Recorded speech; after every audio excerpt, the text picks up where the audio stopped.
조심스럽게 말을 걸려하자 본사의 권한으로 직위를 해제시키겠다고 협박합니다. 하지만 태평은 미래의 의도를 오해한 것이었고 그저 무진에게 발차기를 날린 것에 대해 사과하려고 했던 것뿐이라고 해명합니다. 다행히 미래는 그 부분에 대해 오해가 풀리며 속 시원해합니다. 하지만 애연이 무진에게 흔들릴까 걱정했던 미래의 염려는 결국 현실이 되고 맙니다. 무진이 월세를 받지 않겠다는 제안을 하자 애연은 그 말에 넘어가 결국 빌라에 남기로 결정합니다. 이로 인해 미래와 애연의 관계에도 균열이 생기죠. 애연은 월세를 아껴 돈을 모아 이사가면 된다고 당장은 뜻을 굽힐 생각이 없었습니다. 그러나 미래는 엄마의 결정에 분노합니다. 도대체 원하는 게 뭐예요? 미래가 무진에게 묻습니다.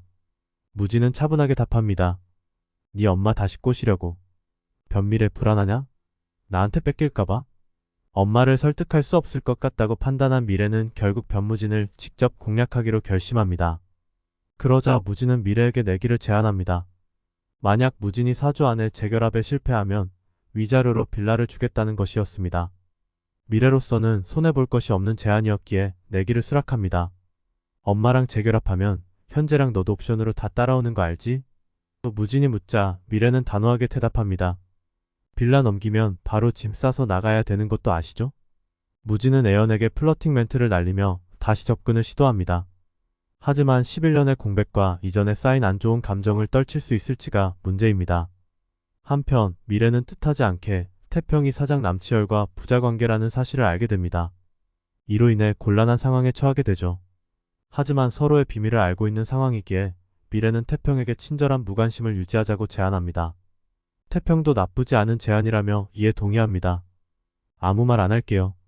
동네 사람들은 갑자기 부자로 나타난 무진에 대해 의심을 품기 시작합니다.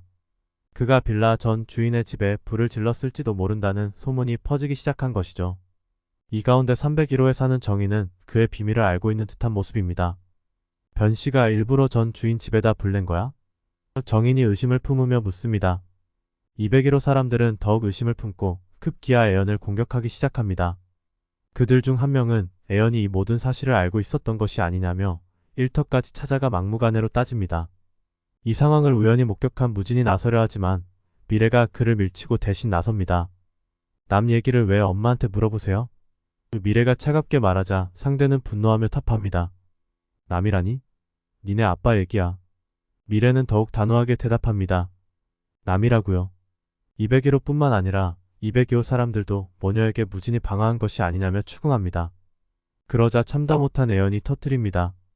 그만. 그녀는 화난 목소리로 말합니다. 무진한테는 묻지도 못하고 왜 만만한 우리만 괴롭히냐고요. 이어 애연은 한층 더 분노한 목소리로 말합니다. 각서고 나발이고 다 필요 없어요. 그냥 꺼지세요. 결국 엄마에게 직접적인 피해가 생기자 미래는 11년 전과 같은 말로 무진에게 꺼지라고 합니다. 그 말은 무진에게 큰 상처가 됩니다. 하지만 남들 앞에서 자신을 남이라며 선을 긋던 딸의 말이 더욱 그의 가슴을 아프게 합니다. 무진은 상황을 수습하기 위해 결국 빌라 사람들을 모아놓고 스스로 해명하기로 결심합니다. 그는 진심을 담아 해명하며 사람들의 두려움을 잠재우기 위해 골든벨을 울려 술을 대접합니다. 무진은 과거의 상처와 현재의 오해를 모두 풀기 위해 최선을 다합니다.